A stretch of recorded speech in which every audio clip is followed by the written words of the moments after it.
भगवान श्रीकृष्णांनी गीतेच्या 5व्या अध्यायामध्ये असं सांगितलेलं आहे, की संपूर्णरित्या म्हणजे ज्यावेळेस आपण ह्या गोष्टींचं चिंतन करतो, शेवटच्या क्षणी आपण ज्या ज्या गोष्टींवर लक्ष केंद्रित करतो, त्याच गोष्टींवर आपण संपूर्णरित्या त्यामध्ये आपल्या ऊर्जा विलीन होत असतात.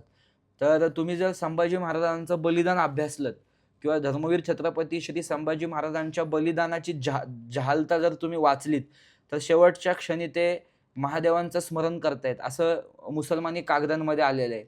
किंवा अजून पण आपण काय अभ्यास किंवा प्रत्येक गोष्ट ऐतिहासिक कागदांमध्येच सापडेल असं नाहीये. पण ते महादेवांचे, शंभू शंकराचे खूप मोठे भक्त होते. मग त्यांच्या आत्ताच्या सगळ्या शेवटच्या ज्या ऊर्जा आहेत, हा थोडासा ऐतिहासिक, आध्यात्मिक आणि भावनिक अभ्यासाचा विषय. याला त्रिकोण आहेत. हा फक्त एकाच अनुषंगाने समजून नाही सांगता येणार. पण संभाजी महाराजांची शेवटची ऊर्जा, संभाजी महाराजांच्या इच्छा आकांक्षा ह्या नक्कीच त्या श्री स्वरूप असलेल्या महादेवांमध्ये विलीन झालेल्या आहेत असं मला वाटतं. म्हणून संभाजी महाराज हे महादेवांप्रमाणेच शक्तिपीठाप्रमाणे मजबूत आहेत आणि आपण त्यांना म्हणजे महादेवांचा रुद्र अवतार म्हणूनच कार्यकिर्दीत बघतो.